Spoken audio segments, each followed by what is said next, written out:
Hello Dreamflighters! First I'd like to introduce you how we start with the first month. But again, how does the booklet work? Because we do have 9 months to go. And as you can see on the first page, when we start in the first month, you always can see what we are going to do and the fabrics we need. And as you can see, we have to make A1, A2 and A3 and this little one here. Is it complicated? Absolutely not. Is it a challenge? A little bit, but if you follow the instruction, if you see what I do, it really makes the difference. You also can see that we need 11 different fabrics and you already separate them. These are the fabrics that we are going to use in the first month. So it is here fabric 1, fabric 2, 3, 4, 5, 6, 7, 8 and 10 and 15 and 16. So that's what we're going to do. And if you go to the next one, you can see that we start with a star A1 and that is our cobalt blue star. If you open the booklet on the next page, it really tells you that we have odd points and even points. It tells you for foundation point 1 that we have fabric 8, foundation point 2 fabric 3, foundation point 3 we have fabric 1 and fabric 6 for the odd and the even points, and it's the same for foundation point 16. For foundation point 4 we need fabric 16 and fabric 1. If you zoom, Bridget, if you show people how it is, you can see.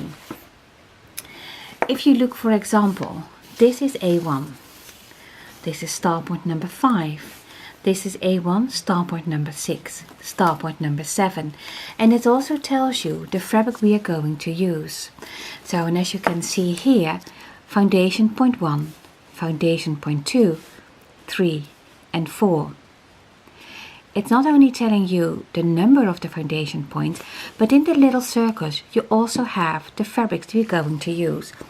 Remember, foundation point 1, it's fabric 8. Foundation point 2, it's fabric 3, because this is an odd point. Foundation point 3, we need fabric 1. Again, it is number 5 and number 5 is an odd star point. And finally, for foundation point number 4, we need fabric 16. What you also can see in this star point here is the second seam allowance. I will explain everything about a second seam allowance. You will see the little marks here, but what you also can see are the little arrows. The little arrows tells you where you come from or where you have to go. You also can see that they always start and end in the seam allowance. So this is an essential part.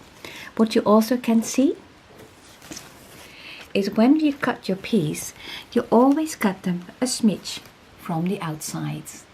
And that is important because our fabric pieces are nice, they are generous, but they're not extremely generous. So if you have a lot of extra paper around your piece, it is so much harder to position your foundation piece onto your fabrics. So a smidge is what I mean by this.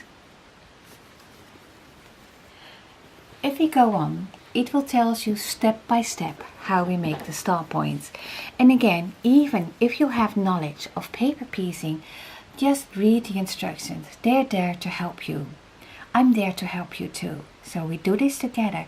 So follow the instructions and it tells you everything what you need to know, how I make my stars. Thank you so much.